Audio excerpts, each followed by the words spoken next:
Gentlemen, we have called you together to inform you that we are going to overthrow the United States government.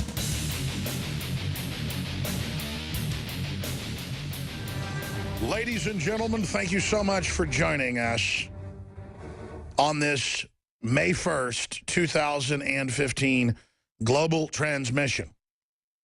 It is May Day, the occultic high holy day that was then adopted by the Illuminati in the 1770s and then later by the Marxist and Communist.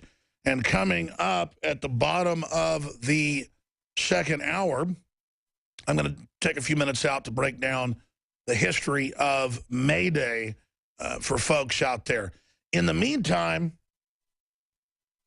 obviously there have been giant developments on the Baltimore Freddie Gray situation, separating out Freddie Gray, separating out militarization of police, separating out the thugification of the country in general, black, white, Hispanic, Asian, cop, non-cop, separating all that out. This story is being pushed by the controlled media and the bad guys to cause destabilization in this country. People say, well, what are you going to do about the cops? I'm the guy that made 4 films and wrote a book and is known as Mr. Anti-Police State. I'm against the police state.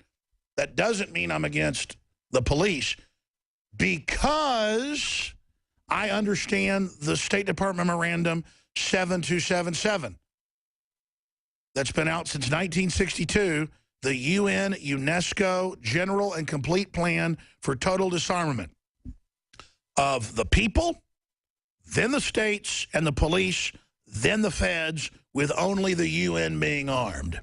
And you can search Memorandum 7277, you can click Google Images, you can find the entire original manual, you can read the text of it. It's a big deal. And to understand what's happening, you have to get the facts that they use civil wars that the globalists stage in Libya or Syria or Ukraine or countless other places to then bring in the globalist forces and the IMF World Bank bailout, where they're there as saviors, not as occupiers. That's how it's sold after long periods of civil unrest.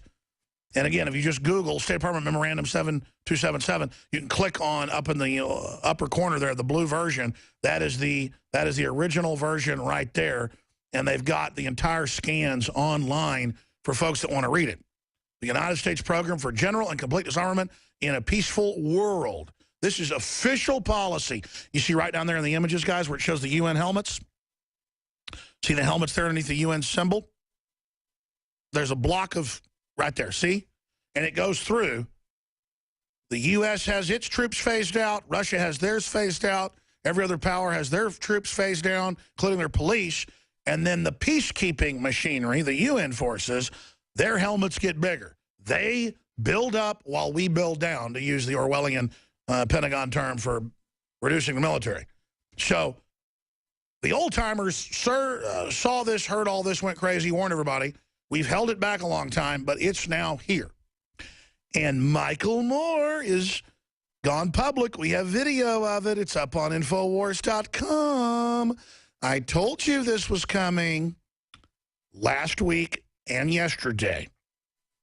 Word for word, I told you, Michael Moore and George Soros and others and the feds and Michelle Obama and this mayor that ordered the stand down of the police so things would get out of hand. Michael Moore calls for full disarmament of the police once prisons cleared. Just release all the criminals and take all the guns from everybody but the federal government. Told you that was coming. And after the Civil War, they're going to try to pass it. You want the news behind the news, the story behind the story? You want facts? You want historical context? You want documentation? You want an open bias to tell the truth and not back down? An open bias to defend every basic human liberty viciously in the face of out-of-control tyranny? Well, you found the right place.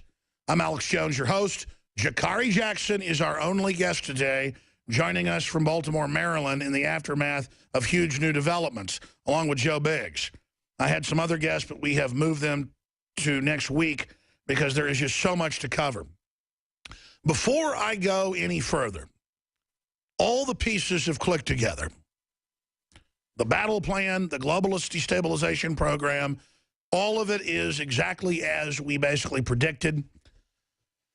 The problem is I have gone into false flag, I've gone into federalization, globalization, I've gone into Hegelian dialectics, I've gone into the admitted stand down of the police under orders, which is now official and admitted, so things will get out of hand. I've explained the plan to destabilize the country, but I want to go specifically to the document itself here.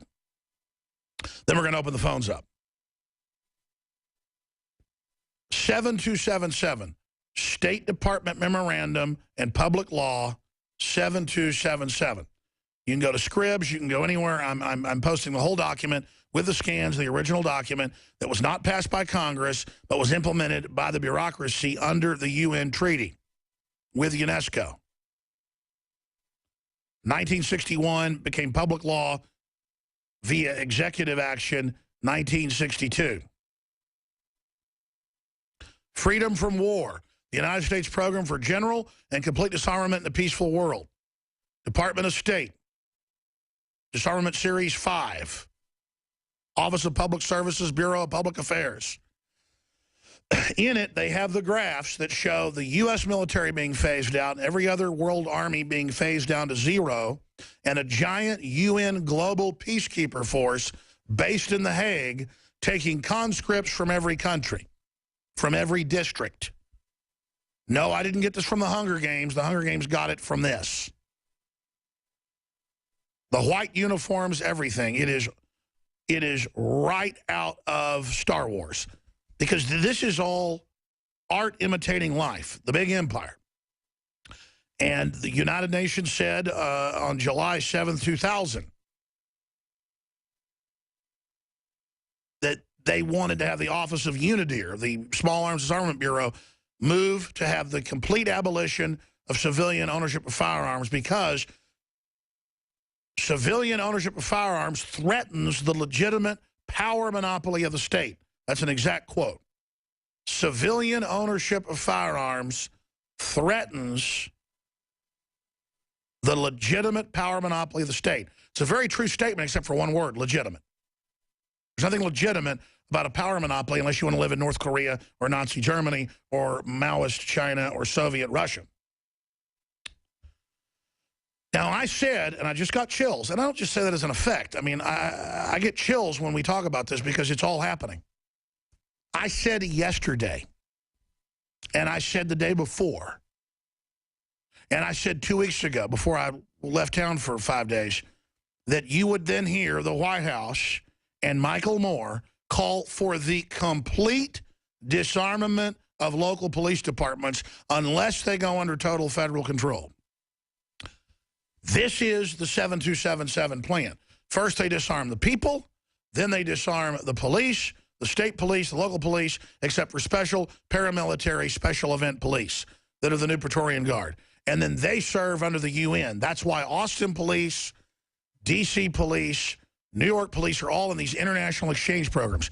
Sound reasonable on the surface, but they're all being unified into one global standardized command. All in 7277 and subsequent meetings and events. And it doesn't happen overnight. It's done as a process. You don't wake up and it's martial law.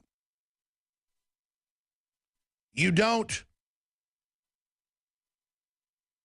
one day it suddenly everything's changed. It's done incrementally. So they can always say, where's the NSA spying? Where's the open borders? Where's the gun confiscation? Well, you notice a lot of that's already happened. But it's not really announced. Sure, it's buried in the paper, the border's gone, the illegals can come in, everything is paid for, vouchers. Sure, they're taking the vets' guns right now, and in a bunch of states, they're taking people's guns outside of law. Sure, they're disappearing some people. Sure, some drone strikes have killed some U.S. citizens. Sure, the NSA spy on everything, but they just kind of phase it in. Well, Michael Moore has now come out, and News 12 is reporting on it. Bloomberg is also carrying it. Michael Moore calls for full disarmament of police, wants prisons empty. And again, he should have said of nonviolent marijuana offenders that fill it up so they can't keep the violence. I mean, it would be a disaster if they released the hardened criminals. In fact, they do release them. Studies, you can look them up, show they release violent offenders quicker than nonviolent because they cost money. They don't make money. They want the little pothead who got caught with a half pound of weed he was selling because he'll work good in the call center or making license plates or furniture in prison industries. People say, well, make them prisoners work. They don't even have air conditioning in Texas, folks. You know, it's going to get something like 110 here. People die. You're like, good, they're all prisoners. Wait till you're in there for no reason. And they release violent offenders back on the street, and they keep the nonviolent. And then you say, well, make the prisoners work. They're competing against you on the high scale for 25 cents an hour. You think illegal aliens are driving down your wages? I mean, use your brains, folks. There's 4 million people in prison. There's 7 million in the system. We have the largest prison population in the world, and it doesn't make things better. But see, Michael Moore uses a real problem and just says, release everyone. That's what communists always do. That's what Stalin did, and then made them his enforcers. That's why they're now hiring criminals with criminal backgrounds as police, even felonies, and they're hiring illegals as police. I mean, welcome to the communist model applied by fascists running the show.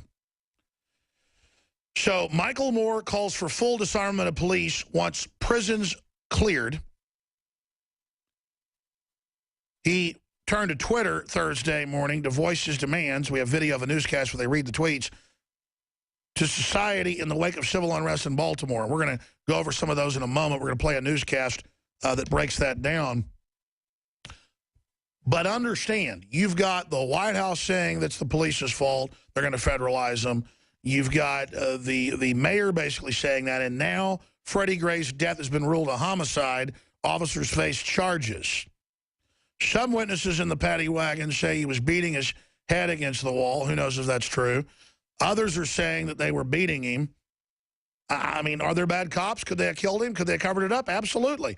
Do we need to have a civil war over it? With Michael Moore and George Soros involved? George Soros, $33 million just in Ferguson trying to get a race war.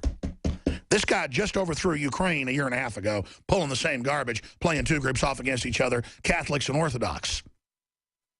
And everybody just dances to his tune. He plays the flute, and everybody follows the Pied Piper. I mean, does everyone have to be chumped by George Soros and Michael Moore every time?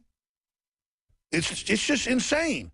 It's 7277. Create unrest, create civil wars, disarm the locals, disarm the people, checkmate world government. What do you think these mop-up operations are around the world? Freddie Gray's death ruled a homicide. Officers face charges. State Attorney Marilyn Mosby, she looks like a clone of the mayor. The chief prosecutor for Baltimore announced this morning that her office has also found probable cause to pursue criminal charges in connection with the case. Mosby announced a series of charges now facing the 6 police officers involved in putting Gray in custody and transporting him to the police wagon on the morning of April 12th. The charges vary for each individual, but include several counts of manslaughter, second-degree assault, misconduct in the office, and false imprisonment, among others. They're now ruling his arrest illegal, so they're calling it a false imprisonment. And it may be, and they may have beat him to death, and manslaughter would be the charge. I don't think they knew they were killing him. And look, I'm not even defending the cops, folks. And I'm not saying all Eastern cops are bad. In my experience, East Coast cops have at least been the most rude and mean to me. But I've run into some bad ones in rural areas in Texas as well. It's just unaccountable bullies.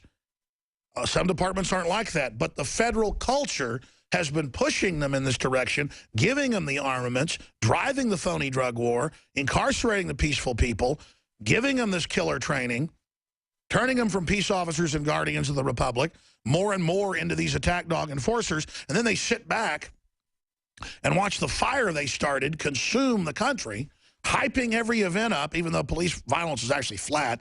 You look at the studies out there.